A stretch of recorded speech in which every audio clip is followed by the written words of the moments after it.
New ইয়র্কের Manhattan থেকে আপনাদেরকে স্বাগত জানাচ্ছি আমি খালেদ মহিউদ্দিন। জনাব মির্জা ফখরুল ইসলাম আলমগীর নামেই যার পরিচয়, আলাদা করে তার সম্পর্কে শুধু এটুকুই বলার আছে, গত 15 বছরে শেখ হাসিনা সরকারের সময় তিনি বারবার জেল খেটেছেন। বারবার তাকে বিভিন্নভাবে আমি এই অনুষ্ঠান শুরুর আগে দেখছিলাম যে অন্তত 7, 8, 9, 10 বার তো তিনি জেল খেটেছেনই। যদি সময়ের হিসাবেও বলি সেটি 2 বছর অন্তত, তার বেশিও হতে পারে। সেই সময়ের মধ্যেও তিনি বিএনপিকে ধরে রেখেছিলেন, বাংলাদেশ জাতীয়তাবাদী দলকে তিনি ধরে রেখেছেন, নেতৃত্ব দিয়েছেন, বিভিন্ন সময় বিভিন্ন গুরুত্বপূর্ণ সিদ্ধান্ত দিয়েছেন, সামনে থেকে নেতৃত্ব দিয়েছেন। মির্জা ফখরুল ইসলাম আলমগীর, যাকে আমরা একজন পরিচ্ছন্ন রাজনীতিবিদ হিসেবে জানি, তাকে আজকের অনুষ্ঠানে পেয়ে আমরা স্বাগত জানাই। আপনাকে আন্তরিক কৃতজ্ঞতা জানাই যেন মির্জা ফখরুল ইসলাম আলমগীর, আপনি আমাদেরকে সময় দিয়েছেন এবং আমাদের সাথে যুক্ত হয়েছেন। না, আপনাকেও ধন্যবাদ যে আপনি আমাকে ডেকেছেন। আপনার সঙ্গে কথা বলতে এমনি আমার ভালো লাগে। Thank you so much. আমি আমি আমি আমি যে প্রশ্নটি করতে চাই সেই প্রশ্নটি হচ্ছে যে অনেকের, মানে শুরুর প্রশ্নটি সেটি অনেকের প্রশ্ন। আমাদের আসলে অনেকগুলি প্রশ্ন আছে আপনার কাছে। আপনার যে প্রশ্নের জবাব আপনি যেভাবে দিতে চান সেভাবে দিবেন, না দিতে চাইলেও আমরা দিব, মানে আমরা এটা নিতে পারবো, এত অসুবিধা নাই। আমাদের প্রথম যে প্রশ্ন সেটি হচ্ছে যে জনাব তারেক রহমান দীর্ঘদিন দেশের বাইরে আছেন। আমরা দেখেছি যে 5ই আগস্টে ক্ষমতার পট পরিবর্তনের পরে শেখ হাসিনা পালিয়ে যাওয়ার পরে তিনি ভার্চুয়ালি একটি জায়গায় তার পরদিনই ভার্চুয়াল বক্তব্য দিয়েছিলেন, বিভিন্ন অনুষ্ঠানে অনলাইনে সক্রিয় থাকছেন, বক্তৃতা দিচ্ছেন। কিন্তু বিএনপির পক্ষ থেকে কি আসলে, দেশের পক্ষ থেকে এই দাবি আছে তাকে দেশে আসার, বা তারা মানে বিএনপি কখন মনে করে যে জনাব তারেক রহমানের দেশে ফেরা উচিত, মানে সে সময়টা কখন হতে পারে? না, এখানে আপনার যে প্রশ্ন আছে তার মধ্যে দু তিনটি আপনার দিক আছে। একটা হচ্ছে আপনার বলছেন যে বিএনপি দাবি তুলছে কিনা। এখানে এখন যে অবস্থা আছে তাতে বিএনপি দাবি তোলার প্রয়োজন নেই। এখন it will decided by Tarique Rahman himself, এবং পার্টিও সেটাই অপেক্ষা করছে। তার কতগুলো মামলা আছে, যে মামলাগুলো আপনার অনগোয়িং প্রসেসের মধ্যে আছে, কোর্টে আদালতে চলছে। আমরা যেটা সিদ্ধান্ত নিয়েছি যে ওই মামলাগুলো শেষ করেই দেশে আসবেন। সেক্ষেত্রে আরেকটি প্রশ্ন এরকম হতে পারে কিনা যে আমরা বেগম খালেদা জিয়াকে অনেক দিন পরে দেখলাম যে তিনি সশস্ত্র বাহিনী যে দিবস ছিল 21 নভেম্বর, সেটাতে তিনি উপস্থিত থেকেছেন। ডক্টর মোহাম্মদ ইউনূসও তার সাথে কথা বলেছেন, উপদেষ্টাদের মধ্যে থেকেও কেউ কেউ তার সাথে আসলে কথা বলেছেন, আমরা এরকম দেখেছি। যদি এই মুহূর্তে নির্বাচন হয়, যেটি আসলে বিএনপি যৌক্তিক সময়ের মধ্যে নির্বাচন দাবি করছেন, তাতে বেগম খালেদা জিয়া কি প্রার্থী হবেন, বা বিএনপি সংসদ নেতা বা প্রধানমন্ত্রী হিসেবে কাকে চাইতে পারে, চেয়ারম্যান নাকি ভারপ্রাপ্ত চেয়ারম্যান? এখানে এই মুহূর্তে এখনই আমাদের এই প্রশ্নগুলো নিয়ে আমরা আপনার কাজ করছি না। কারণ আমরা এখন আমাদের সামনে যে সবচেয়ে বড় চ্যালেঞ্জ সেটা হচ্ছে যে আপনার এই ইন্টারিম গভর্নমেন্টের কাজগুলো তারা যেন শেষ করতে পারে। অর্থাৎ যে সমস্ত সংস্কারের বিষয়গুলো আছে, সেই সংস্কার যে কয়েকটা আপনার খুবই নির্বাচন কেন্দ্রিক এবং প্রয়োজনীয়, সেই সংস্কারগুলো করে নির্বাচনের কথা আমরা বলছি। এবং আমরা মনে করি যে এটা আপনার যথা সময়ে সেটা অনুষ্ঠিত হবে। এবং দেশনেত্রী বেগম খালেদা জিয়া তো আমাদের পার্টির চেয়ারপারসন, এবং তিনি যদি নির্বাচন করতে সক্ষম হন শারীরিকভাবে, তাহলে অবশ্যই তিনি নির্বাচন করবেন। অন্যদিকে যেন তারেক রহমান সাহেব আমাদের দলের হচ্ছেন ভারপ্রাপ্ত চেয়ারম্যান এখন আছেন, এবং তিনিও নির্বাচন করতে চাইলে তিনিও নির্বাচন করতে যদি চান সেটা উনি করতে পারবেন, যে কটা সিটি তিনি করতে চান। তো এই নিয়ে কোনো সমস্যা নেই। সুতরাং খালেদা জিয়া নির্বাচন করলেন, প্রধানমন্ত্রী হলেন, বা তারেক রহমান সাহেব নির্বাচন করে প্রধানমন্ত্রী হলেন, এটা নিয়ে কোনো সমস্যা নেই। এই ব্যাপারে পার্টিতে আমাদের কোনো সমস্যা আছে বলে আমি মনে করি না। আলোচনা আছে কিনা, মানে মানে কে হবেন বা না, এই না, ব্যাপারে? এই ধরনের আলোচনার এখন প্রয়োজন নেই। কারণ খালেদা জিয়া, বেগম খালেদা জিয়া এখনো বেশ অসুস্থ। উনি আগামীকাল কয়েকদিনের মধ্যে উনি যাবেন লন্ডনে চিকিৎসার জন্য। এবং সেখানে যদি তাকে প্রয়োজন হয় সেখান থেকে তিনি আমেরিকাও যেতে পারে, তার প্রয়োজন হয় চিকিৎসার জন্য। তো আমরা তাকে সম্পূর্ণ সুস্থ করে, আল্লাহ যেন তাকে সুস্থ করে নিয়ে আসেন সেটাই চাইবো, সেটাই চাচ্ছি আর কি। আহ, এই প্রসঙ্গে আর কি, মানে এই 1, 2 নাম্বার প্রশ্নের প্রসঙ্গে শেষ প্রশ্ন, যে আপনি জনাব তারেক রহমানের মামলার কথাগুলি বলছিলেন, জনাব তারেক রহমানের মামলাগুলো থাকার কারণে কি তিনি দেশে আসার ব্যাপারে দেশকে নিরাপদ মনে করছেন না, এরকম কোনো কিছু কি আপনাদের মধ্যে না, ভাবনা না, আছে? না, না, সেই ধরনের কিছু ব্যাপার নয়। তার মামলাগুলো আমরাই চাইছি, দল চাইছি আমরা, তাকে একেবারে আমরা মানে পুরোপুরিভাবে মামলা মুক্ত করে নিয়ে আসতে চাই। যেহেতু তার মামলাগুলো সবই মিথ্যা মামলা, সাজানো মামলা, তার সমস্ত এভিডেন্সেস আর দেয়ার, সুতরাং সেই ক্ষেত্রে তার যত দ্রুত সম্ভব আমরা আশা করি যে মামলাগুলো নিষ্পত্তি হয়ে যাবে। আজকের একটু কথায় আসি যে সংবিধানে উপপ্রধানমন্ত্রী পদ রাখা সহ আরও কতগুলি সংস্কারের প্রস্তাব বিএনপি দিয়েছেন। উপপ্রধানমন্ত্রী বা উপরাষ্ট্রপতি, তারপরে সংসদ উচ্চকক্ষ, গণভোটের বিধান প্রবর্তন করার প্রস্তাব। জি, তো এইগুলি যদি সংবিধানে যাচাই বাছাই করে দিতে হয় তাহলে তো কিছুটা সময় লাগবে। আপনার কাছে যৌক্তিক সময়টা কত মনে হয় যে এই সরকারের কাছে কতটা সময় আসলে দেওয়া উচিত সরকারকে আসলে যৌক্তিকভাবে? আমরা এখন পর্যন্ত কোনো সময় বেঁধে দিইনি, এবং আমরা যেহেতু মনে করছি যে যে সরকার কাজ করছেন এবং ইতিমধ্যে কমিটিগুলো হয়েছে, আপনার কমিশনগুলো হয়েছে, কমিশনগুলো তারা দ্রুততার সঙ্গে কাজ করছেন, এবং আমরা আশা করি যে যত দ্রুত সম্ভব তারা করতে পারবেন। এটা তাদের উপর নির্ভর করবে যে তারা কখন নির্বাচনটা দিতে পারছেন। আম, আপনারা কোনো টাইম ফ্রেম, না, টাইমলাইন? আমরা কোনো টাইম ফ্রেম দেইনি। আমরা যেটা বলেছি যে একটা, যেটা আপনার লজিক্যাল, সেই সময়টুকু নিয়ে তারা করবেন। কেউ কেউ এরকম ইঙ্গিত করছেন যে বিএনপি আসলে এই মুহূর্তে নির্বাচনের জন্য আসলে চাপ দিতে চাচ্ছে সরকারকে, চাপ দিচ্ছে, তার ফলে সরকার একটু আনস্টেবল হচ্ছে। এইটা কি ঠিক? আবার অন্যদিকে সরকারের একটা জায়গা থেকে মনে হচ্ছে যে সরকার 2 বছর 4 বছর, হঠাৎ করে ডক্টর ইউনূস একটা 4 বছরের কথা বলাতে সেটা নিয়েও একটা বিভ্রান্তি তৈরি হয়েছে। আপনি আমাদের, এটাকে কিভাবে দেখেন? আমি দেখি একটু ভিন্নভাবে। জি। এটা দেখি যে আমাদের দেশের মিডিয়া বা আপনারাই যারা মিডিয়াতে কাজ করেন, আপনারা সবাই স্পেকুলেশনস করেন, এবং স্পেকুলেশন করলে এটা আপনাদের হয়তো বা খুব ভালো হয়, কিন্তু আমাদের জন্য আমরা এই ব্যাপারটাতে আমি ব্যক্তিগতভাবে খুব বেশি আগ্রহী নই। কারণ আমরা এই আপনি যে কথাগুলো বললেন তার একটার সঙ্গে কোনো বাস্তবতার মিল নেই, এবং আমরা সেই ধরনের কোনো চিন্তা করছি না বা সে ধরনের ঘটছেও না। এবং আমি এখন পর্যন্ত দেখিনি যে আপনার সরকার, যারা ইন্টারিম গভর্নমেন্ট আছেন তারা বেশি সময় থাকতে চান, 4 বছর থাকতে চান। কথাগুলো সেভাবে আসেনি, এগুলো আপনার মিস রিপ্রেজেন্টেড হয়েছে মিডিয়াতে। আর দ্বিতীয়ত আমরা যেটা বলছি, আমরা বলছি যে আমরা চাই যে আপনার একটা যৌক্তিক সময়ের মধ্যে সংস্কারগুলো হয়ে যাক, হয়ে গেলে আমরা অবশ্যই নির্বাচনে যেতে চাই।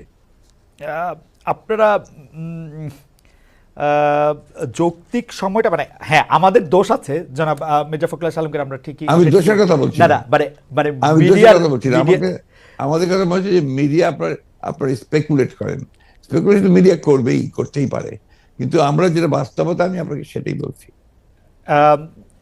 না মানে আপনি যদি অনুমতি দেন আমাদের অবস্থাটা আমরা একটু বলি যে আমাদের কাছে মনে হচ্ছে যে নির্বাচন সংস্কার মানে কিছু বলা হচ্ছে যে কিছু যৌক্তিক সংস্কার করে যদি নির্বাচনটা না দেওয়া হয় তাহলে বিএনপি যখন ক্ষমতায় আসবে বা অন্য কেউ যখন ক্ষমতায় আসবে তারাও আসলে একই সরকারের সমান ফেসিস্ট হতে পারে, গত সরকারের সমান। তো সেইটা চিন্তা করে তাদেরকে সংস্কারের কথা বলা হচ্ছে। আমি এটার সঙ্গে একেবারেই একমত নই। আমি ঘোরতর আপত্তি জানাচ্ছি, তীব্র প্রতিবাদ জানাচ্ছি। বিএনপির সঙ্গে ফ্যাসিস্ট আওয়ামী লীগের তুলনা করার কোনো কারণই থাকতে পারে না। কারণ বিএনপি ইজ এ পার্টি, যে দলটা বহুদলীয় গণতন্ত্র নিয়ে এসেছে।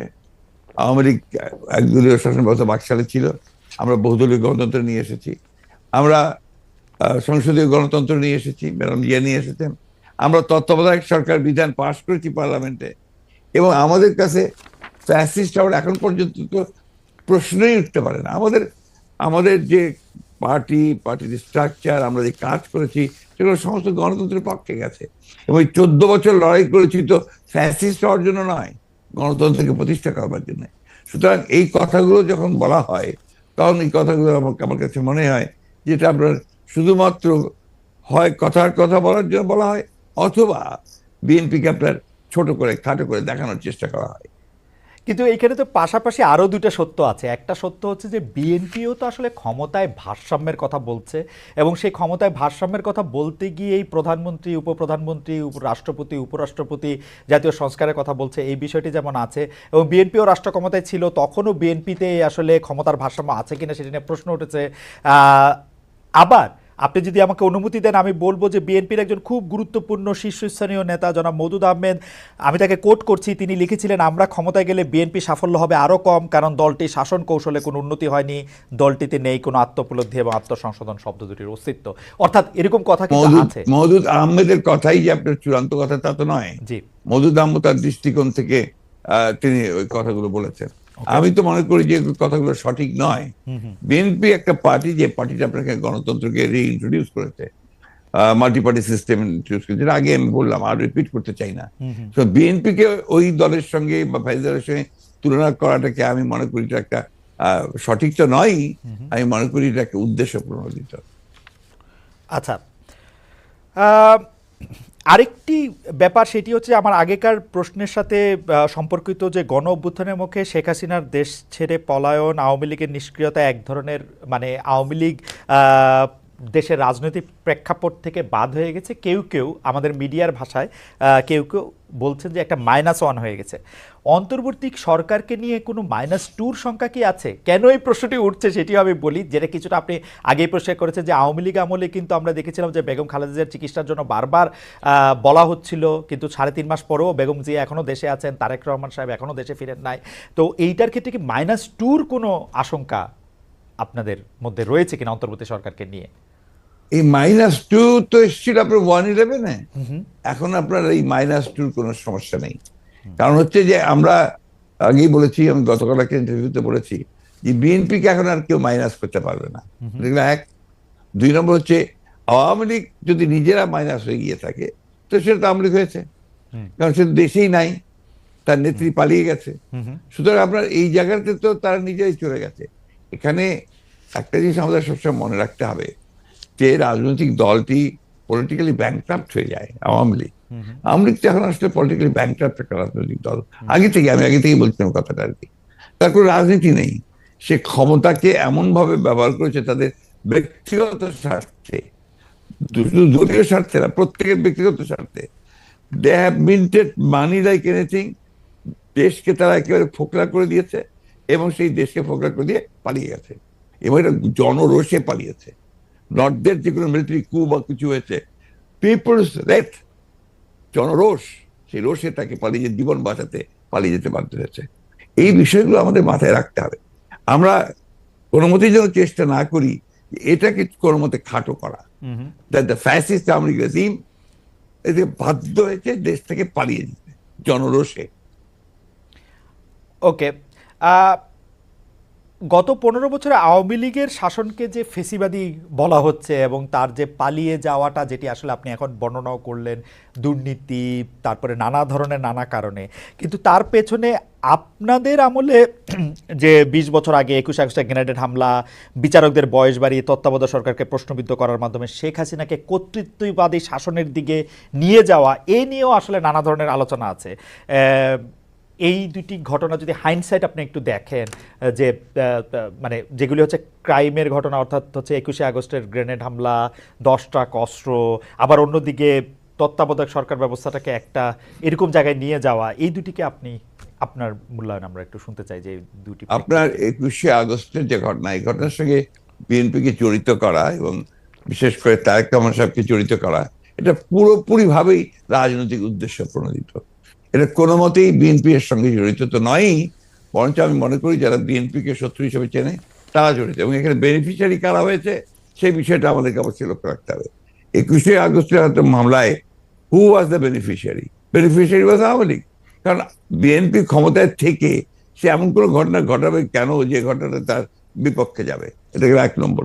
আর আপনি যে প্রসিডিংস গুলো দেখেন সমস্ত, আপনি তো একসময় বিচার বিভাগের মানুষ ছিলেন, দেখবেন যে তারেক সাহেবকে এখানে জড়িত করা হয়েছে 4টা আপনার আইও চেঞ্জ করার পরে। সর্বশেষ যে আইও নিয়ে আসা হয়েছে সে হচ্ছে আওয়ামী লীগ দলীয় ভুক্ত কাহার এখন, যে আপনার নিজে থেকেই তাদের মানে নির্দেশে সে এই চার্জশিটটা করেছে, যেটা কোনো সম্পর্ক নেই। অন্যদিকে যে আপনার মূল আসামি ছিল, ভদ্রলোকের নাম আমি বলে যাচ্ছি, মৌলানা মুফতি মোহাম্মদ, তিনি তাকে দিয়ে 164 দিন তাকে টর্চার করে তাকে দিয়ে একটা আপনার স্টেটমেন্ট করিয়ে নিয়েছিল। পরে দেখা গেছে যে উনি নিজেই সেটাকে আবার ভোগ করেছেন, বলেছেন যে এটা আমাকে টর্চার করে নেওয়া হয়েছে। এবং দেখেন কিভাবে কি মারাত্মক ঘটনা, কোথায় চলে গিয়েছিল সবকিছু। এবং he was hang before the trial was complete. তো যে প্রধান আসামি তাকে আপনি আগেই অন্য একটা মামলাতে ঝুলিয়ে দিলেন যাতে আসল সত্যটা বেরিয়ে নিয়ে আসে। তো এই কথাগুলো কিন্তু কেউ আপনার ইনভেস্টিগেটিভ জার্নালিজম করে না, যার ফলে এই বিষয়গুলো আসে। আপনারা পলিটিক্যালি জিনিসটাকে নিয়ে চেষ্টা করেন, ওটা why did you না try to মানে go deep into it? আমি বলি, শেষ করি জি প্লিজ। জি জি জি প্লিজ জি ইনভেস্টিগেটিভ প্লিজ জার্নালিজমটা সিরিয়াসলি করেন এবং এটাকে ফাইন্ড আউট করেন যেটা আসলে ব্যাপারটা কি ছিল। সেটা করছেন না, করছেন যে বিএনপি কে দোষারোপ করার জন্য করছেন। এটাকে আমি মনে করি এটা এক ধরনের রাজনৈতিক উদ্দেশ্য প্রণোদিত। ওকে ওকে, আমি ইনভেস্টিগেটিভ জার্নালিজমের প্রসঙ্গে মানে আমি আপনাকে মাঝখানে ইন্টারাপ্ট করতে চাইনি, আমি শুধু বলতে চাইছিলাম যে এইটা তো আসলে আমাদেরও সীমাবদ্ধতা থাকে, ইনভেস্টিগেটিভ জার্নালিজম যে আমরা করতে পারি নাই, কিন্তু এই কথাও তো সত্য যে বিএনপির আমলে আমরা একটা 21 আগস্টে গ্রেনেড হামলা পরে আমরা একটা জজ মিয়াকে দেখেছিলাম, যে জজ মিয়া একটা বানানো হতে পারে, হতে পারে, আমি ধরে নিচ্ছি সেটা আপনার আপনার মনে করছে যে ভুল, আমিও ভুল ধরে নিচ্ছি, কিন্তু আপনারা তো পারতেন এখানে একটা ইনভেস্টিগেটিভ জার্নালিজম করে আসল সত্যটা উদ্ঘাটন করতে, সেটা তো করেনি। আমি আপনাকে আসল সত্যটা বলছি যেটা, সেটা আমি বললাম। আপনি এই জিনিসগুলো তো আপনারা কখনোই তুলে ধরবেন না যে 4 বার তার আয়ু চেঞ্জ করা হয়েছে, কখনোই তুলে ধরবেন না যে কার আকাঙ্ক্ষা দেওয়া হয়েছে যে আওয়ামী লীগের নমিনেশন চেয়েছিল, অবশ্যই তুলে ধরবেন, কখনোই তুলে ধরবেন না যে মুফতি মাহমুদকে বিচার শেষ হওয়ার আগে থেকে আপনার ফাঁসি দেওয়া হয়েছে। তো দিজ আর দ্য এভিডেন্সেস যেখানে আপনি পরিষ্কার বুঝবেন যে একটা শুধুমাত্র সাজানো মামলা, তাকে এখানে জড়িত করার জন্য এই কথাগুলো এসেছে। তত্ত্বাবধায়ক সরকার ব্যবস্থা বাতিল করার জন্য বা তত্ত্বাবধায়ক সরকার ব্যবস্থাকে প্রশ্নবিদ্ধ করার জন্য বিচারকদের বয়স বাড়ানো এবং একজন বিচারপতিকেই আসলে তত্ত্বাবধায়ক সরকার ব্যবস্থার প্রধান করার লক্ষ্য নিয়ে সেইটা করার কারণে বিচার মানে এই পুরো বিধানটাই এটা এটা দিস ইজ ইওর ন্যারেটিভ, এটা আমাদের ন্যারেটিভ নয়। আচ্ছা, আমরা মনে করি যে ওই সময় প্রয়োজন ছিল আপনার বয়স বাড়ানোর ব্যাপারটা, ওটা বাড়ানো হয়েছিল। ইট মে নট ওয়ার্ক, সেটা অন্য কথা। একটা জিনিস আপনি আবার ভুলে যাবেন না যে 1/11 আগে চক্রান্তটা একটা হয়েছিল। সে চক্রান্ত হচ্ছে যে আপনাদের সেই 9/11 ঘটেছিল তার আগে, আর এখানে আপনার কিছু পশ্চিমা দেশ একসাথে হয়ে চুইজডে ক্লাব তৈরি করেছিল, একই সঙ্গে ভারতবর্ষ তার সঙ্গে যুক্ত হয়েছিল, এবং তাদের মূল টার্গেটটা ছিল যে জাতীয়তাবাদী শক্তিকে এখান থেকে নির্মূল করা। এবং যেহেতু তারেক রহমান সাহেব জাতীয়তাবাদী শক্তির উঠতি নেতা ছিলেন, হি ওয়াজ দ্য রাইজিং লিডার, সুতরাং তাকে আপনারা মেলাইন করার জন্য, তার ভাবমূর্তি নষ্ট করার জন্য একটা পরিকল্পিতভাবে এই চক্রান্তগুলো করা হয়েছে এবং এই ক্যাম্পেইনটা চালানো হয়েছে, হুইচ ইজ টোটালি পলিটিক্যাল। অন্তর্বর্তীকালীন সরকার আসলেই আমরা আমরা আমরা আমরা আমরা দেখি যে এইটার সাথে আসলে নানান আশকথা পাশকথা যুক্ত হয়। আপনি যেটিকে আন্তর্জাতিক চক্রান্তের কথা আগের সরকার মানে 2007 সালের সরকার বললেন, এবার অন্তর্বর্তীকালীন সরকারের আগমনটাও কি আপনার কাছে একটা চক্রান্তের বিষয় বলে মনে হয়? কারণ আমরা দেখি যে প্রশ্নই উঠতে পারে না, প্রশ্নই উঠতে পারে কারণ না। আমরা দেখেছি এবারকার জি অন্তর্বর্তী সরকারের যে আগমন, এটা একটা জনগণ ছাত্রদের একটা সম্মিলিত আপনার আন্দোলন, একটা আপনার অভ্যুত্থানের ফলে। এখানে আপনি চক্রান্ত দেখছেন কোথায়? আমি এটাকে দেখছি যে এটা একটা বাংলাদেশের জনগণের একটা পুরোপুরিভাবে একটা বিপ্লবের আকাঙ্ক্ষা থেকে এটা এসেছে, এবং সেইখান থেকে এসেছে they want to get rid of this fascist government, Hasina government, murderer. তার বিরুদ্ধে আজকে আপনার জনগণ ফুঁসে ওঠে। আপনি চিন্তা করে দেখেন, আপনি তো দেশে ছিলেন না, সেই সময় যদি দেশে থাকতেন তাহলে দেখতেন শিশু, নারী, বৃদ্ধ কেউ ঘরে ছিল না, সব বেরিয়ে পড়েছিল। কারণ এই ফ্যাসিস্ট আমেরিকার হাতে প্রায় শত শত হাজার হাজার ছেলে মেয়েরা নিহত হয়েছে, হত্যা করেছে। না, দেশে না থাকলেও আমি আসলে এই খবরগুলি সবসময় দেখছিলাম আমার নিজস্ব সোর্স থেকে, আমাদের লোকজন। এখন তো আমি মনে করি যে আমাদের সকলের উচিত, যারা আমরা দেশকে ভালোবাসি, গণতন্ত্রে বিশ্বাস করি, আমাদের এই বিষয়গুলোকে হাইলাইট করা। আমরা ফ্যাসিস্টদের যে বয়ান, যে বক্তব্য, সেই বক্তব্য যেন ফিরে না যায়। না, অবশ্যই আপনি যে প্রশ্নগুলো আনলেন, এর সবই হচ্ছে আপনার ফ্যাসিস্টদের বক্তব্য। ওকে, আমি ওই সময়কার কথায় আমি আপনার কথায় একমত যে এই বয়ানগুলি আওয়ামী লীগ আসলে গত 15 বছর ধরে বিভিন্নভাবে বিভিন্ন মাধ্যমে এটা দিতে চেষ্টা করেছে। আমরাও আপনার মাধ্যমেই বা বিএনপির শীর্ষ নেতৃবৃন্দের মাধ্যমে সেটি আসলে আপনাদের অবস্থান জানতে চেয়েছি, আপনারা কনসিস্টেন্টলি আপনাদের অবস্থান জানিয়েছেন। আমি এই সময়কার কথায় আসি। এইবারের যেটিকে আপনি জনগণ এবং ছাত্রদের আন্দোলন আপনি বলছেন, যে আপনার কাছে কি মনে হয় না যে এই আন্দোলনটি বিএনপির নেতৃত্বে হলে, বা বিএনপি যত বছর ধরে এই আন্দোলনটি করতেছিল সে বিএনপির নেতৃত্বে যদি আন্দোলনটি সফলতা পেত, তাহলে আসলে এই যে সরকার এবং সরকারের মধ্যে যে বিভিন্ন দুর্বলতার কথা আমরা শুনছি নানাভাবে, সেটি হতো না? আবার অন্যভাবে প্রশ্ন করলে, যে এই আন্দোলনটিতে যে বিএনপি নেতৃত্ব দিয়ে সফল হতে পারলো না, সেইটাকে আপনি কিভাবে মূল্যায়ন করেন? দুটো জিনিস। একটা হচ্ছে যে এখানে আপনার বিএনপি নেতৃত্বে হলে অনেক ভালো হতো, বিএনপি নেতৃত্বে হয়নি এ কথাটা বলছেন কেন? বিএনপি তো এর মধ্যে শেষ দিন পর্যন্ত, শেষ মুহূর্ত পর্যন্ত ছিল এই আন্দোলনে। এই ছাত্র জনতার আন্দোলন শুরু হয়েছে 2 মাস হলো, তার আগে তো আমরা মাঠে, এবং আমরাই আপনার মরেছি, আমরা জেলে গেছি, আমাদের 60 লক্ষ লোকের বিরুদ্ধে মামলা হয়েছে, আমাদের 700-এর উপরে মানুষ আপনার গুম হয়ে গেছে, ইলিয়াস আলী সহ। এইটা তো আমরা, আমাদের 15 বছর ধরে এটা চলছে, এবং অকথ্য অত্যাচার নির্যাতন আমাদেরকে সহ্য করতে হয়েছে। এবং ছাত্ররা যখন এসছে, তখন আপনার তারা যে প্রথমে কোটা আন্দোলন, তারপরে সেই হত্যা, পরে সাথে সাথে তারা আপনার এক দফা আন্দোলনে গেছে। We have given total support to them. আপনি সেই সময়কার পত্রিকাগুলো দেখুন, আমার বক্তব্যগুলো দেখুন। আমি প্রতিদিন সেই সময় আপনার প্রেস কনফারেন্স করেছি ওই কয়েকটা দিন, এবং ওই দিন সম্পূর্ণ আমি ছিলাম। আমরা এখানে বিভক্তি আনতে চাই না। আমরা এখানে মনে করি, এটা বিভক্তি না। আমি আমার বক্তব্যটা শেষ করে ফেলি ভাইয়া। জি জি, প্লিজ প্লিজ। সেটা হচ্ছে যে এই বিষয়টাকে আমরা এক করে দেখতে চাই। এখন যে কোনো ধরনের একটা মিসআন্ডারস্ট্যান্ডিং তৈরি হওয়া, বা একটা ভুল বুঝবুঝি হওয়া, সমঝোতার অভাব হওয়া, এটা কিন্তু দেশের জন্য এই মুহূর্তে এতটুকু মঙ্গলজনক হবে না। না, এটা আমি আপনার সাথে দ্বিমত পোষণ করছি না, কিন্তু আপনি বলছেন যে আপনি আসলে সাপোর্ট দিয়েছিলেন, আপনার সেই ব্যাপারে কোনো সন্দেহ নেই। আমরা প্রতিদিন আপনার বক্তব্য আমরা মিডিয়ায় দেখেছি, সরাসরি দেখেছি, বক্তব্য দেখেছি। আমার প্রশ্ন, আপনারা তো সাপোর্ট দিয়েছিলেন, কিন্তু লিডারশিপটা ছিল যে আসলে ছাত্রদের হাতেই, তাই তো? মানে এটা এই জায়গাটাতে আপনি যাচ্ছেন কেন? আমরা তো লিডারশিপ, এখানকার লিডারশিপটা আমরা ক্লেম করিনি। আমরা ক্লেম করেছি যে আমরা শেষ মুহূর্তের লিডারশিপটা আমরা দিয়েছি, একটা ক্লেম করেছি, করিনি তো? ওটা যাচ্ছেন কেন? আমরা বলছি যে ছাত্ররা শেষ মুহূর্তে, যে আমি তো আমার বক্তব্য বলেছি যে গোল আমরা তৈরি করে দিয়েছি, কিকটা করেছে ছাত্ররা। ওকে, আমরা সেটা বারবার বলেছি যে এটা মাঠের মধ্যে বল তৈরি করে দিয়ে গোলের সামনে নিয়ে এসেছি আমরা, তারা কিক করেছে, সেভাবে ফ্যাসিলিটি গেছে। That's point. আপনার কাছে কি মনে হয় যে ওই সময় যে সরকারটি গঠিত হলো, অর্থাৎ শেখ হাসিনা পালিয়ে যাওয়ার পরে যে সরকারটি গঠিত হলো, সেই সরকারটি গঠনের পরে যে সেই সরকারে কি আপনাদেরও থাকা উচিত ছিল? আপনার মনে হয় এরকম যে মানে এটা একটি জাতীয় সরকার? না, আমি প্রায় এই ব্যাপারে আমি খুব পরিষ্কার কথা বলি যে আমরা এই সরকারে থাকতে চাইনি।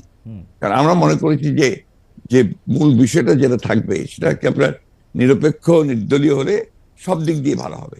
সেই কারণেই আমরা ওইভাবে কোনো পলিটিক্যাল গভর্নমেন্টের সময় আসুক সেটা নিয়ে আমরা কোনো কথা বলিনি, বরঞ্চ আমরা এই গভর্নমেন্টকে তৈরি করার ব্যাপারে আমরা সহযোগিতা করেছি। নির্দলীয় নিরপেক্ষ থাকুক সেটি আপনারা চেয়েছেন। এই প্রশ্নতে পরে আসছে, ডক্টর মোহাম্মদ ইউনূস এই সরকারের প্রধান হবেন, এটি বাছাই কি আপনাদের ভূমিকা ছিল? অবশ্যই আমরা সবাই মিলিত আমার কথা বলেছি, ছাত্ররা বলেছে, কারণ আমাদের সামনে অপশন তো খুব কম ছিল যে কয়জন ব্যক্তি সারা দেশে সর্বজনপ্রিয় হবে অথবা আপনার সকলের কাছে গ্রহণযোগ্য হবে, তার মধ্যে ডক্টর ইউনূস ডেফিনেটলি নাম্বার 1। ইতিহাসের খাতিরে একটু জানতে চাইছি, was he the only option? No, not necessarily only option, but he was the number 1 option. এবং আপনাদের মাধ্যমে সেটা টেবলড হয়েছিল?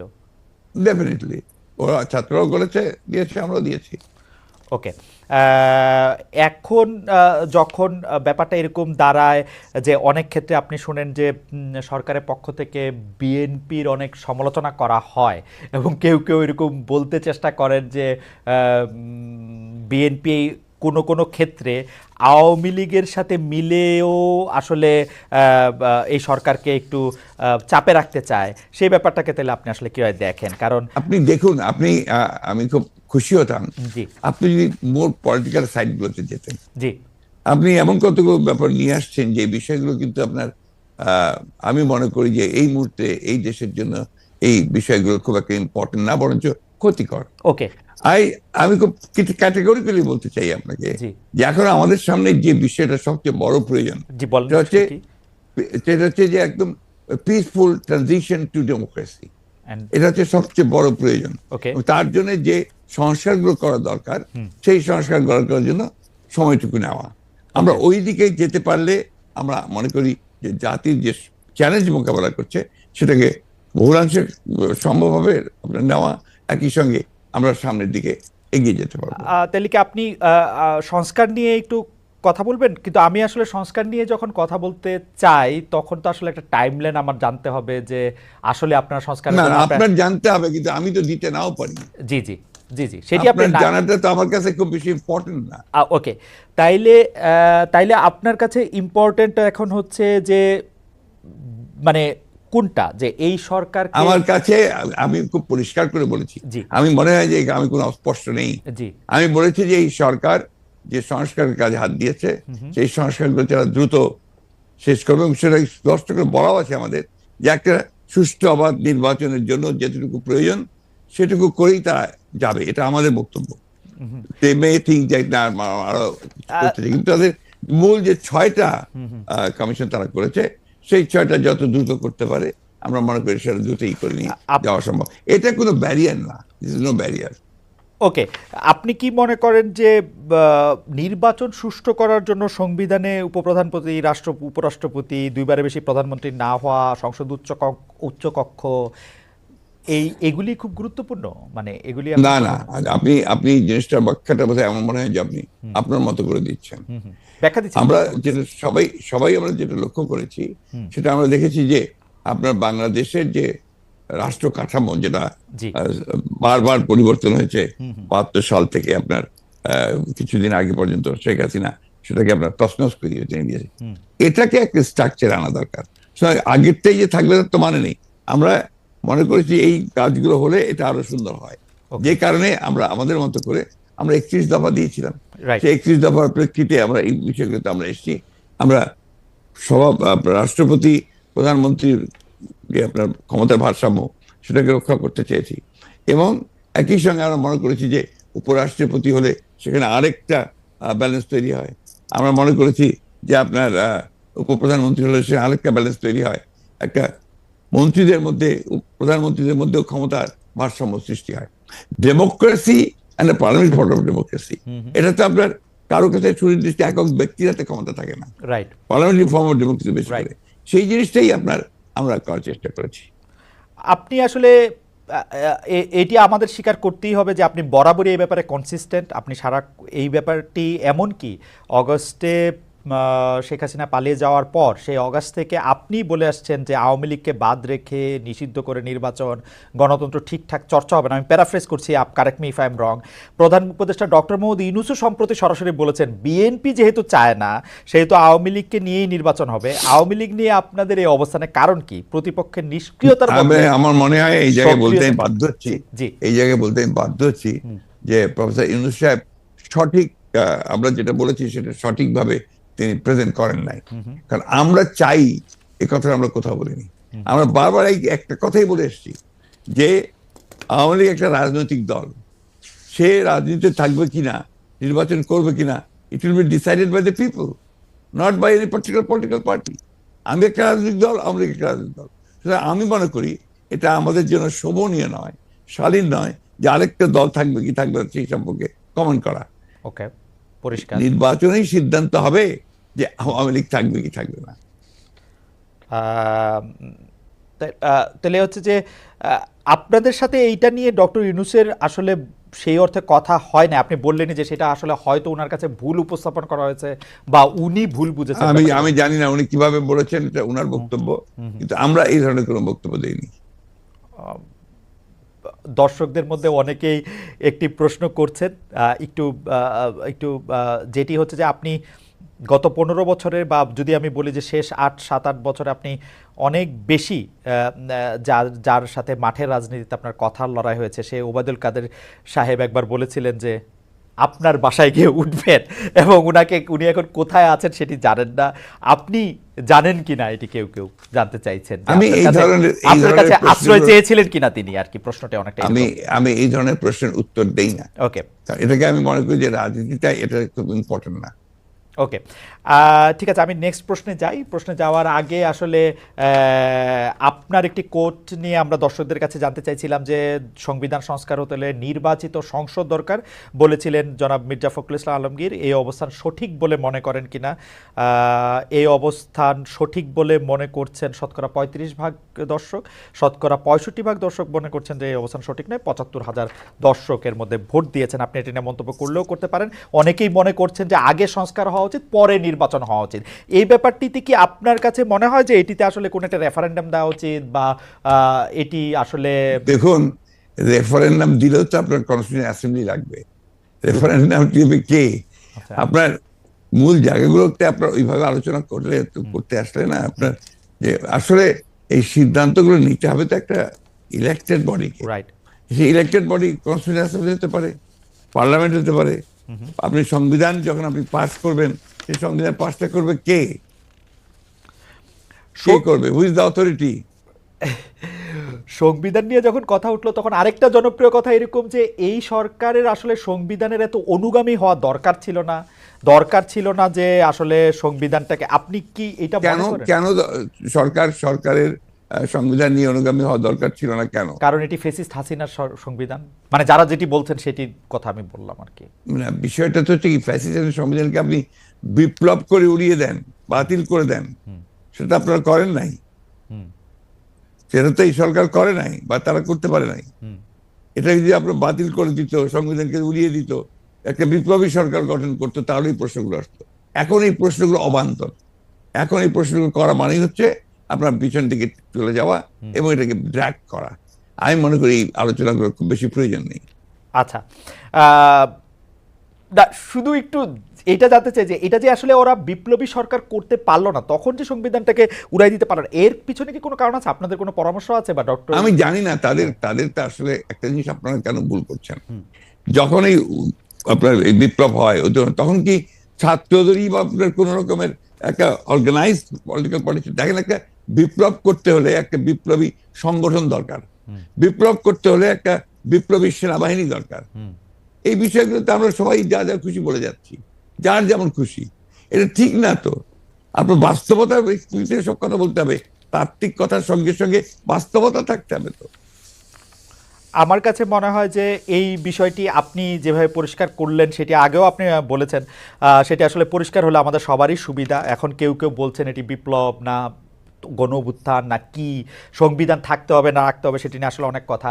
রাষ্ট্রপতি নিয়ে আপনার এগুলো নিয়ে আমার খুব মাথা ব্যথা নাই ভাই। আমি আপনাকে খুব পরিষ্কার করে একটা কথা বলি, খালেদ সাহেব। জি, আই এম টোটালি ডেমোক্রেট।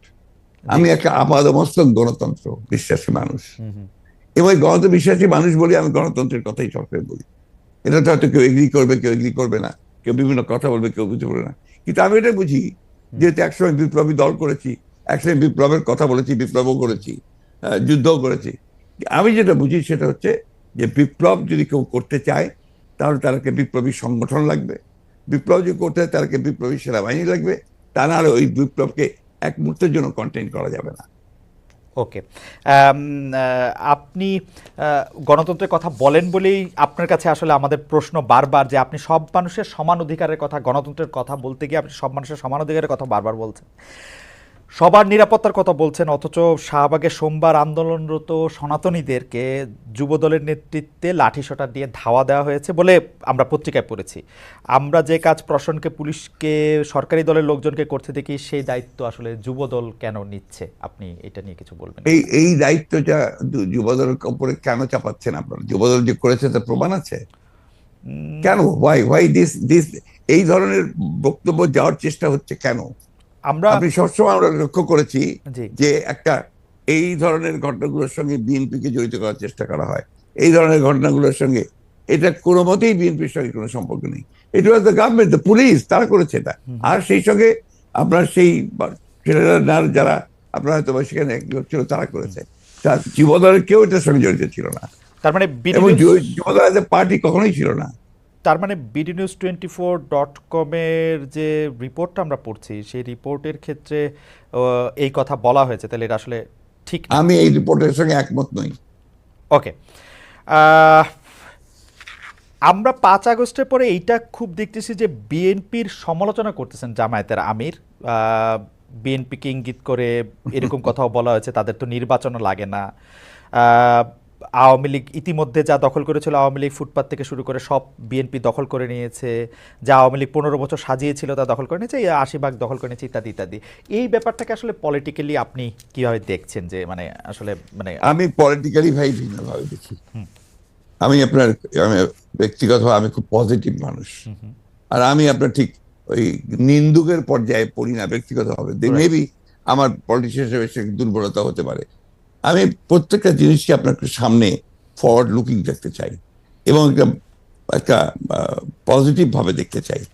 তো সেই কারণেই আপনার জামাত ইসলাম কি বললো না বললো, কবে কি বলেছে না বলেছে, এগুলো আমি খুব বেশি দেখি না। আপনাকে আমি সত্য কথা বলছি। আমি মনে করি যে জামাত ইসলাম আমাদের সঙ্গে ইতিপূর্বে ফ্যাসিস্ট বিরোধী আন্দোলন করেছে, ছিল। তারা যদি, আমরা যুগপৎ আন্দোলন করেছি, তারা যদি আমাদের সঙ্গে আবারও থাকে এবং করে, তখন আমরা সেগুলো চিন্তা করে দেখবো যে তাদের সঙ্গে আমরা কাজ করতে পারবো কি পারবো না।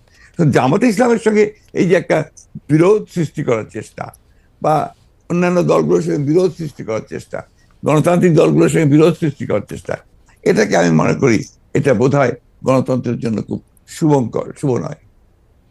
আমরা এটি দেখেছিলাম যে এই শেখ হাসিনা সরকারের সময়ও আপনি সব সময় সব রাজনৈতিক দলের সাথে সংলাপ, আলোচনা, কথাবার্তা প্রাধান্য দিয়েছেন। যারাই আপনার কাছে এসছেন বা যারাই আপনাদের সাথে কথা বলতে চেয়েছেন তাদের সাথে কি ধরেন আমরা এক ধরনের নাগরিক ঐক্য দেখেছিলাম, মানে নাগরিক ঐক্যকে আমরা একসাথে দেখেছিলাম।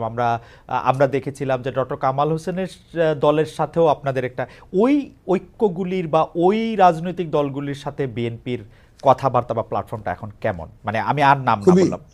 খুবই ভালো। জি, আমাদের প্রত্যেকটি দলের সঙ্গে প্রত্যেকেরই আপনার অত্যন্ত চমৎকার একটা আপনার যোগাযোগ আছে। যেহেতু আপনার এখন সময়টা ভিন্নভাবে যাচ্ছে, আমরা নিজেদের কাজ করার চেষ্টা করছি। আন্দোলন যেহেতু নাই, যুগপৎ আন্দোলনের বিষয়টা নেই, but we are in touch always. আজকে তো মোস্তফা মহসিন মন্টুর সঙ্গে আমার কথা হয়েছে। আপনার গতকাল গণতন্ত্র মঞ্চের প্রায় সকলের সঙ্গে বসে আমরা কথা বলেছি, আমার অফিসে বসে কথা বলেছি। We are in touch. আমরা বিষয়গুলো দেখছি, পর্যবেক্ষণ করছি। আমরা সরকারকে যতটুকু পারা যায় আমাদের পরামর্শ দেওয়ার চেষ্টা করছি। আমরা গণতন্ত্রটা চাই, আমরা নির্বাচনটা চাই দেশের স্বার্থে, জনগণের স্বার্থে। কালের কণ্ঠকে আপনি একটি সাক্ষাৎকার দিয়েছিলেন, সেখানে জাতীয় সরকার নিয়ে একটি প্রশ্ন আসছিল। সেখানে আপনি বলছিলেন যে এরই মধ্যে আন্দোলন অংশগ্রহণকারী একটি দল নিয়ে একটি জাতীয় সরকার গঠন করার কথা বলেছি। এই জাতীয় সরকারটার কি নির্বাচন পরবর্তী সময়ে হবে? এটা কিসের ভিত্তিতে আপনার জাতীয় সরকার? আমরা বলেছিলাম যখন আমরা আপনার যুগপৎ আন্দোলনে যাই, সমস্ত রাজনৈতিক দলগুলোর সাথে যখন আমরা আলোচনা শুরু করি, এটা ছিল আমাদের প্রায় 2-3 বছরের একটা প্রক্রিয়া। 2-3 বছরের এই প্রক্রিয়ার পরে আমরা ওই যুগপৎ আন্দোলনে একমত হই এবং এটাতে এগিয়ে যাই। এখানে আমরা যেটা চিন্তা করেছিলাম যে আমরা আন্দোলন করব, আন্দোলন করার পরে নির্বাচন হবে। সেই নির্বাচনে আন্দোলনকারী দলগুলো যারা পার্লামেন্টে আসবে অথবা আসবে না, তাদেরকে সঙ্গে নিয়ে একটা আপনার জাতীয় সরকার গঠন করা। এই জন্য আমরা যে 31 দফা দিয়েছি, এই 31 দফাকে বাস্তবায়ন করার ব্যাপারটা আমাদের একার পক্ষে খুব ডিফিকাল্ট হবে। সমস্ত দলগুলোকে সম্পৃক্ত করে আমি মনে করি যে আপনার এই ক্রাইসিস পিরিয়ডে, যখন একটা চ্যালেঞ্জিং পিরিয়ড আসে, তখন বেস্ট হচ্ছে যে গোটা জাতিকে ঐক্যবদ্ধ করা। আমাদের বক্তব্য মূল বিষয়টাই ছিল জাতীয় ঐক্য। সেই জাতীয় ঐক্য আমরা সৃষ্টি করতে পেরেছিলাম বলেই কিন্তু হাসিনাকে এত দ্রুত চলে যেতে হয়েছে। অন্য একটা প্রসঙ্গ, এই প্রসঙ্গে আসলে আপনাকে বারবার এই প্রশ্নের উত্তর দিতে হয়েছে যে অন্তর্বর্তী সরকারে কি কোনো স্থানীয় সরকারের নির্বাচন করা উচিত? এটা আমার ব্যক্তিগত মত, আমি বলছি আমার দলের এখন এ ব্যাপারে কোনো সিদ্ধান্ত হয়নি। তবে স্থানীয় অন্তর্বর্তী সরকারের প্রথম প্রায়োরিটি হওয়া উচিত জাতীয় সংসদ নির্বাচন। অন্তর্বর্তী সরকারের প্রথম প্রায়োরিটি জাতীয় সরকার। মানে অনেক ক্ষেত্রে বলা হচ্ছে যে নির্বাচিত প্রতিনিধি না থাকার কারণে অনেক সমস্যা হচ্ছে, তৃণমূলে অনেক ঝামেলা হচ্ছে। সেটি এর চেয়ে সবচেয়ে বড় সমস্যা তো হচ্ছে পার্লামেন্ট নেই। আচ্ছা, পার্লামেন্ট না থাকলে যে সমস্যা হয় সেটা সবার আগে, এবং পলিটিক্যাল ক্রাইসিস যেটা হচ্ছে দেশে, ইকোনমিক ক্রাইসিস, তার সবকিছুর মূলেই হচ্ছে আপনার দ্যার ইজ নো পার্লামেন্ট। পার্লামেন্টটা তো একটা শুধু পার্লামেন্ট না, এটা তো দেশের অর্থনীতি, রাজনীতি, সমাজনীতি, স্বাস্থ্য, শিক্ষা সবগুলোকেই তারা একটা পলিসির মধ্যে আনে, নিয়ন্ত্রণের মধ্যে আনে। তো সেই বিষয়টা আমরা সবার আগে দরকার। নানাভাবে আমি আবার আপনাকে কোট করি, আপনি বলছিলেন যে বিএনপি বিরোধী মনোভাব প্রসঙ্গে যে এটি একটি জাতীয় আন্তর্জাতিক ষড়যন্ত্র। আপনাকে কোট করছি, আপনি বলছেন যে আমরা 111-এর গন্ধ পাচ্ছি, বিরাজনীতিকরণের গন্ধ পাচ্ছি, আমাদের সতর্ক থাকতে হবে, রাজনীতি বাদ দিয়ে বাংলাদেশে কিছু সম্ভব না। আপনার সেই শঙ্কা কি বাড়ছে না? কারণ এই সাক্ষাৎকারটি আপনি আসলে 2 অক্টোবর দিয়েছিলেন, 3 অক্টোবর প্রকাশ হয়েছিল এটি। এই আমি এটা বলেছি এবং তখন খুব কনসাসলি বলেছি, এবং এখনো যদি আমি মনে করি যে সে ধরনের কোনো আশঙ্কা আমি মনে করছি, তাহলে আবার বলবো। কারণ বাংলাদেশের অতীত অভিজ্ঞতা যেটা রয়েছে, যে আপনার এই ধরনের সময়গুলোতে এক্সট্রা আপনার যে ডিপলিটাইজেশনে যারা বিশ্বাস করে তার সামনের দিকে এগিয়ে আসে, and they create problem for the peaceful transition to democracy. এই কারণেই আমরা সবসময় এটা সজাগ থাকি, সতর্ক করি এবং এই বিষয়গুলো জনগণের সামনে তুলে ধরি। উপদেষ্টা পরিষদে কারা থাকবেন, কারা অন্তর্ভুক্ত হবেন, সেই ক্ষেত্রে আমরা এটি শুনতে পেয়েছি যে এই সরকার সবসময় আপনাদের মতামত চাইছে। তো না এই কথা না না, let me very free. Right. প্রথম যে কমিটি যখন গঠন হয় তখন আমাদের কিছু প্রস্তাব ছিল, পরামর্শ ছিল, তার সবগুলো হয়েছে তাও না। কিন্তু পরবর্তীকালে আর কোনো উপদেষ্টার আপনার ইনক্লুশন বা এক্সক্লুশন, এটার সঙ্গে আমাদের কোনো সম্পর্ক নাই, এবং আমাদেরকে কোনো জিজ্ঞাসা কেউ করেনি, করার প্রয়োজন হয়নি। অর্থনৈতিক ক্ষেত্রে এই মুহূর্তে অনেকেই বলছেন যে এই সরকারের অনেক সিদ্ধান্তের ক্ষেত্রে অর্থনীতিটাকে চালিয়ে নিয়ে যাওয়ার জন্য, জাতীয় অর্থনীতি ঠিক রাখার জন্য অনেক সিদ্ধান্তের ক্ষেত্রে অনেক দোদুল্যমনতা দেখা যাচ্ছে। আবার কেউ কেউ বলছেন যে এটি ভালো করছে। আপনার মূল্যায়ন একটু শুনতে চাই, যে বাংলাদেশ ব্যাংকের জায়গায় অনেকে বলছেন গভর্নর ভালো করছেন অর্থ, আবার অনেকে বলছেন যে না, এটা আসলে কোথাও যাচ্ছে না।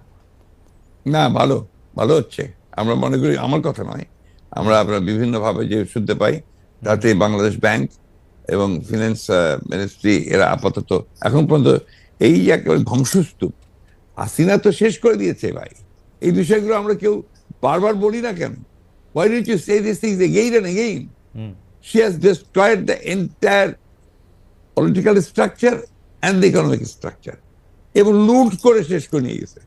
চিন্তা করতে পারেন যে একটা দেশ থেকে যদি 2,00,000 কোটি ডলার লোপাট করে নিয়ে যাওয়া হয়, তার কি থাকে? সেটাই তারা করেছে এখানে। তো সেখান থেকে টেনে তুলতে, এই ধ্বংস থেকে টেনে তুলতে এই 3 মাস কি enough time? In no way. সুতরাং we must give them time, we must give them support, এবং পরামর্শ দিতে হবে। তাতে করে আমি তো মনে হচ্ছে যে কিছুটা ইমপ্রুভ অবশ্যই করেছে। শেখ হাসিনা যে বাংলাদেশের অনেকগুলি গুরুত্বপূর্ণ প্রতিষ্ঠান, বা বলতে গেলে প্রায় সবগুলি গুরুত্বপূর্ণ প্রতিষ্ঠানকে ধ্বংস করেছেন এবং প্রতিষ্ঠান ধ্বংস করে নিজে বড় হতে চেয়েছেন, সেটি নিয়ে আমার অন্ততপক্ষে কোনো দ্বিধা বা মানে আমার কোনো দ্বিমত নাই। আপনার এই বক্তব্যের সাথে একমত। এটি আমি বারবার বলতেও চাই। এইটি বলতে আমি তখনও বলতে আমি কখনো দ্বিধা করি না, এখনো আমি বলতে এটি দ্বিধা করি না। কিন্তু প্রশ্ন হচ্ছে যে মানে প্রতিষ্ঠান ধ্বংস করার ক্ষেত্রে আমি যেগুলি প্রতিষ্ঠান বলি, আমি আরো পরিষ্কার করে বলতে চাই যে বিচার বিভাগ, প্রশাসন, শাসন, সংসদ, প্রেস, মানে যেগুলি ক্ষেত্রে আসলে রাষ্ট্র দাঁড়িয়ে থাকে স্তম্ভ বলে, মানে ওই প্রত্যেকটি প্রতিষ্ঠানের, নির্বাচন কমিশন, এগুলি ধ্বংস এই আগের সরকারের আমলে সম্পূর্ণভাবে মানে ধ্বংসপ্রাপ্ত হয়েছে, যে মানে বাংলাদেশ ব্যাংক। কিন্তু আমার প্রশ্ন হচ্ছে যে 2,00,000 কোটি টাকার কথাটা আপনি শুধু বলছেন না, অনেক অর্থনীতি বলছেন। আমাদেরকে সেই ধ্বংসস্তূপ থেকে হয়তো আমরা রেহাই পাবো না, কিন্তু আমরা কি কংক্রিট এভিডেন্স পাচ্ছি সে আসলে 2,00,000 কোটি টাকা কোথায় গেল, কে নিয়ে গেল, কার কাছে গেল? না, নিশ্চয়ই ওই তো কাজ তো করছেন এখন, এত দ্রুত তো হবে না আপনার। অলরেডি তো দেবপ্রিয় ভট্টাচার্যের যে একটা কমিটি করা হয়েছে, তারা কাজ করছেন এর উপরে, ইনভেস্টিগেশন হচ্ছে, কিছু কিছু বেরিয়েও আসছে, কে কোথায় গেছে, কোন দিন গেছে। এগুলো তো আপনার একটা সময় লাগবে তো পুরো জিনিসটা করতে। But things are coming out. আপনাদের মিডিয়াই আপনারা দেখাচ্ছেন, এগুলো মিডিয়াই আপনারা বের করে নিয়ে আসছেন। আপনি কি বাংলাদেশের মিডিয়া বা আমরা যেগুলি দেখাচ্ছি সেই সব কথাগুলি আপনি আসলে ফ্যাক্ট হিসাবেই সবসময় নিতে পারছেন কিনা? কারণ অনেকে বলছেন যে শেখ হাসিনা সবাই যেমন চাপ ছিল, এখন অনেকে চাপ আছে। কোনো চাপ নেই, এগুলো ভুল কথা। যারা এগুলো বলে তারা আপনার নিজের দায় এড়ানোর জন্য বলে। আমি যতটুকু লক্ষ্য করি, আমি যখন আপনার সাংবাদিক ভাইদের সঙ্গে কথা বলি, আমি তো দেখি যে তাদের উপরে কোনো চাপ নেই, নো চাপ। চাপটা প্রবলেমটা হচ্ছে অন্য জায়গায়। প্রবলেমটা হচ্ছে যে এখানে যে স্ট্রাকচারটা, মিডিয়ার যে স্ট্রাকচার গড়ে উঠেছে, এটা আপনার কর্পোরেট হাউস বেসড, এবং এখানে বেশিরভাগ কর্পোরেট হাউসের যারা ছিলেন তারা আপনার আগের সরকারের সঙ্গে তাদের অত্যন্ত ঘনিষ্ঠ সম্পর্ক ছিল ব্যবসাগত কারণে। ফলে ওই জায়গাটা তো এখনো শেষ হয়ে যায়নি, ওখানে কিছু কিছু সমস্যা আছে। এবং এই ফ্যাসিস্টের সঙ্গে যারা কাজ করেছেন, যারা তাদেরকে তার দোষর হিসাবে কাজ করেছেন, দে আর স্টিল দেয়ার। শুধু আপনি ওই জায়গাটা তো পরিষ্কার হয়নি পুরোপুরি, টাইম। ব্যাপারটা কোনো দলের না, কিন্তু ব্যাপারটা হচ্ছে ফ্যাসিজম, এটা আমাদের মাথায় রাখতে হবে। ব্যাপারটা হচ্ছে অ্যান্টি ডেমোক্রেসি, অ্যান্টাই ডেমোক্রেসি, এই বিষয়গুলো মাথায় রাখতে হবে। এখন বলছে আমার anti the rights of the people, anti the voting rights of the people, human rights এর বিরুদ্ধে। এই বিষয়টা একদিকে, আর গণতন্ত্র একদিকে।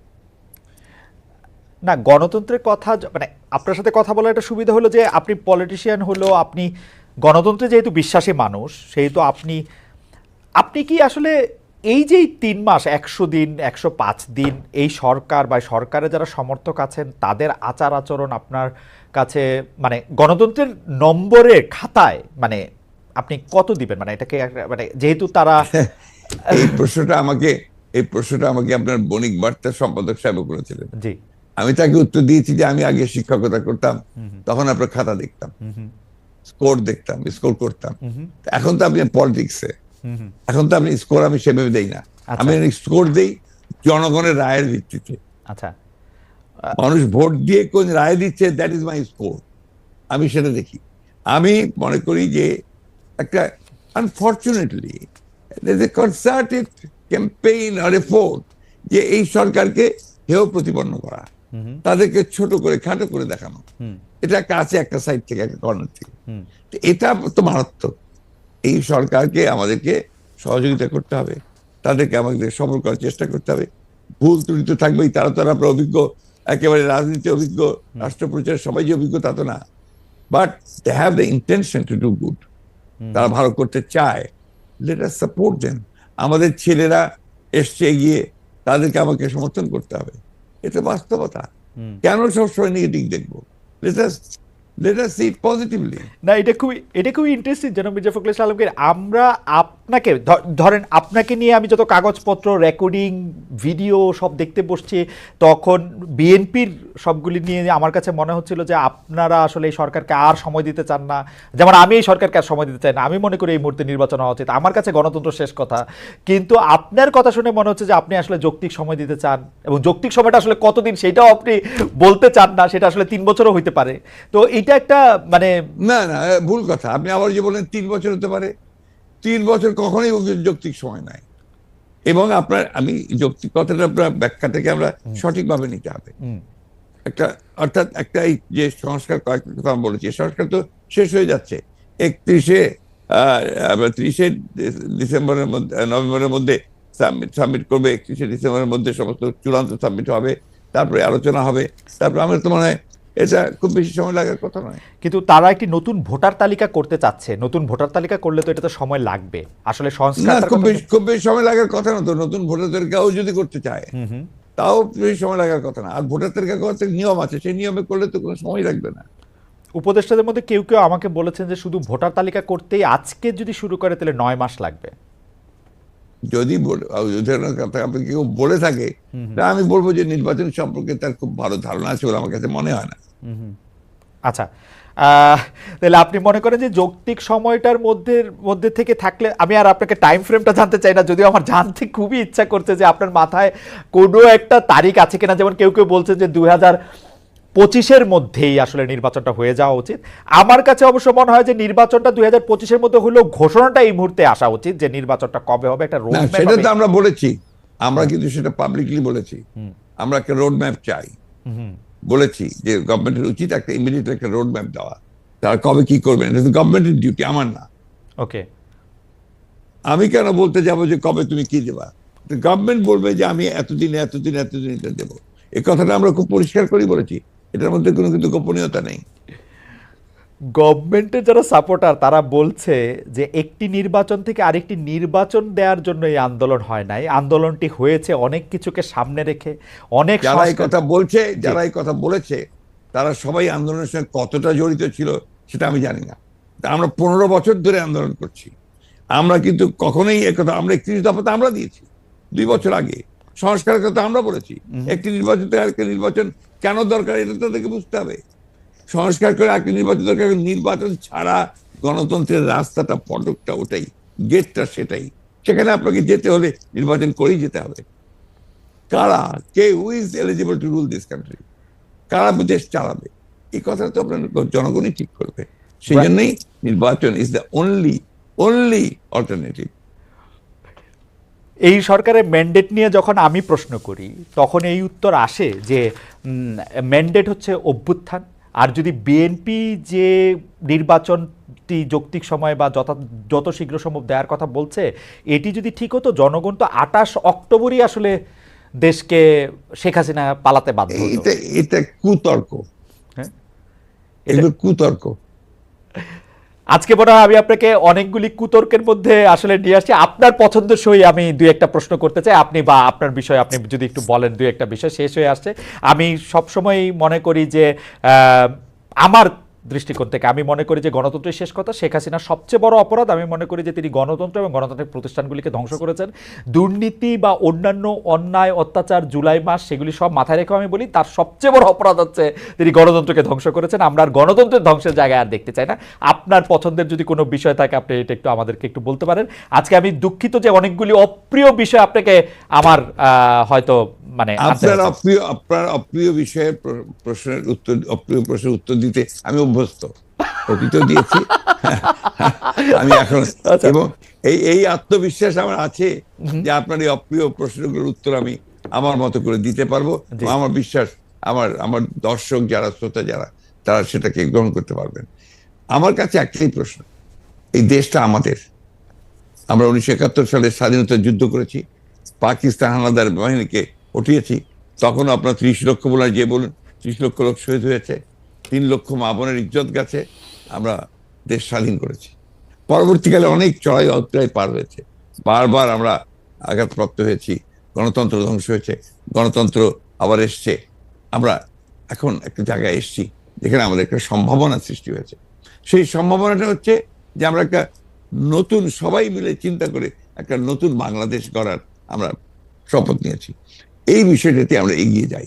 Let us not divide, let us not, আমরা নিজেকে বিভক্ত করে না ফেলি, এক জায়গায় এসে সঠিকভাবে এগোই।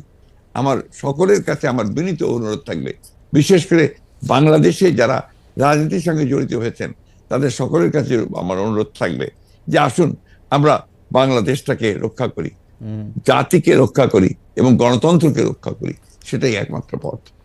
লাস্ট প্রশ্ন, এটা অবশ্য দর্শকদের প্রশ্ন, কারণ আমাদের এই অনুষ্ঠানটি চ্যানেল 24-এও সরাসরি দেখানো হচ্ছে, সুতরাং আমাদের চ্যানেল 24-এর জন্য আমাদের একটু সময়ও দিতে হবে। আমি শুধু এই প্রশ্নটি করতে চাই জনাব যে বাজার ব্যবস্থাপনা মানে অনেকেই বলছেন যে মানুষের নাভিশ্বাস উঠছে হচ্ছে বাজারে দ্রব্যমূল্য পরিস্থিতির কারণে। আবার কেউ কেউ বলছেন যে আমরা যেহেতু বাজারের সিন্ডিকেট ভাঙতে পারতেছি না, এই কারণে আমরা আসলে ভোক্তা পর্যায়ে জিনিসটা নিতে পারতেছি না, এবং সিন্ডিকেটের জন্য অনেকে আবার বিএনপিকে দায়ী করছেন যে আগে যা আওয়ামী লীগ করতো এখন এগুলি বিএনপি বসে বসে এই চাঁদাবাজিগুলি করে। শোনেন, এইগুলো কিছু মানুষ আছেন, কিছু মনে করবেন না, যাদের আসলে ধারণাগুলো খুবই অস্পষ্ট এবং পরিষ্কার না, এবং তাদের বায়াস, তারা বিএনপিকে দায়ী করার জন্য রেডি হয়ে থাকেন।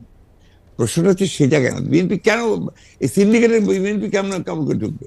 এর আগে তো আপনার আওয়ামী লীগ দীর্ঘ 15 বছর ধরে তারা সিন্ডিকেট তৈরি করে লুটে খেয়েছে। আপনি বলেন, আমি নামগুলো বলতে পারি, হ্যাঁ, আপনার এসালাম রহমান, আপনার এসালাম থেকে শুরু করে যতগুলো মানুষ আপনার আছে, তাই তো এইসব বাজার ব্যবস্থা সিন্ডিকেট তৈরি করেছে। এবং কনজিউমার গুডস যা ইম্পোর্ট করা হয় তারা এরাই ইম্পোর্ট করে এবং এখনো তারাই নিয়ন্ত্রণ করে।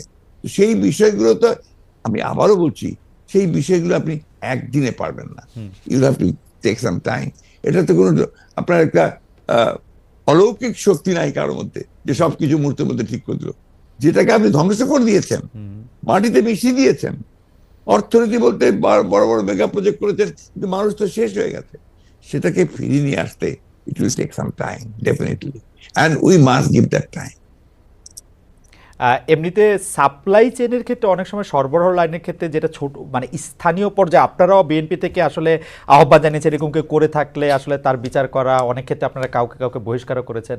এই ব্যাপারটাকে আপনি কত বড় সমস্যা মনে করেন যে মানে আসলে? না না, আমাকে বলি, আমি কিন্তু মাঠের মানুষ। আমি আপনার ঢাকা বেস পলিটিশিয়ান নই। আমি মাঠ থেকে উঠে এসেছি রাজনীতি করতে করতে। আমি পৌরসভার মেয়রও ছিলাম, চেয়ারম্যান ছিলাম। সুতরাং আই নো যে আপনার মাঠে বাজারে হাটগুলোতে কি হয় না হয়। এখানে আমাদের দুর্ভাগ্য যে গত 53-54 বছরেও আমরা মার্কেটিং সিস্টেমটাকে আমরা ঠিক করতে পারিনি, কোনো গভর্নমেন্টই পারেনি। মেবি দ্যার ভেস্টেড ইন্টারেস্ট বলে পারেনি। এখানে ওই বিষয়টাকে আমরা যদি সঠিক করা না যায় তাহলে এটা কোনোদিনই ঠিক করা যাবে না। সেটা হচ্ছে যে আপনার যে মার্কেটিং এর মাঝখানে যে সমস্ত আপনার এই যে দালালরা যারা আছে আপনার, যারা ভাগ করে নিয়ে যায়, ভাগ করে টাকাগুলো নিয়ে যায় 4টা 5টা 6টা করে, সেখানে কিন্তু বেরিয়ে আসতে পারলে ওই কৃষক যে দামে বিক্রি করছে সেই দামটা ভোক্তারা পাবে না। That is the problem. সুতরাং এইটা করার জন্য আপনার সুনির্দিষ্ট প্ল্যানিং দরকার, পরিকল্পনা দরকার এবং সময় দরকার, যেখানে আপনার এটা করা সম্ভব হবে। আপনি জানেন খুব ভালো করেই পৃথিবীর বিভিন্ন দেশে আপনার কোঅপারেটিভস আছে, অ্যাসোসিয়েশনস আছে, আপনার যারা ফার্মার্সদের, যারা আপনার এইসব মার্কেটিং এর সঙ্গে জড়িত হয়। আমাদের এখানে আনফর্চুনেটলি সেই ধরনের সেগুলো কিছু গড়ে ওঠেনি, উঠতে দেয়নি বা ভেস্টেড ইন্টারেস্ট গ্রুপ। এই জায়গাগুলোকে ঠিক করার জন্য ভবিষ্যতে যারা সরকারে আসবেন তারা এটা যেন কাজ করতে পারেন এবং অর্থনীতিবিদরা যেন ওই লক্ষ্যে কাজ করেন, সেটা অত্যন্ত জরুরি ব্যাপার। জনাব মির্জা ফখরুল ইসলাম আলমগীর, আপনাকে অনেক ধন্যবাদ। আপনি আজকে অনেকগুলো বিষয়ের অবতারণা আমরা করেছি, আপনি সবগুলো বিষয়েই আসলে আপনার অবস্থান, দলের অবস্থান চমৎকারভাবে প্রাঞ্জল ভাষায় আপনি বর্ণনা করেছেন। আমাদের দর্শকরা খুব উপভোগ করেছেন, তারা খুবই অ্যাক্টিভ ছিলেন। 14,000-এর মতো দর্শক, কনকারেন্ট ভিউ ছিল আমাদের ইয়েতেই, চ্যানেল 24 নিশ্চয়ই অনেকে দেখেছেন এবং অনেকে অনেক মন্তব্য করেছেন। বেশিরভাগ আপনার সাফল্য কামনা করেছেন, দলের সাফল্য কামনা করেছেন, কেউ কেউ কিছু সমালোচনাও করেছেন। আমরা পলিটিক্সে যখন করি তখন সমালোচনা সহ্য করতে হবে।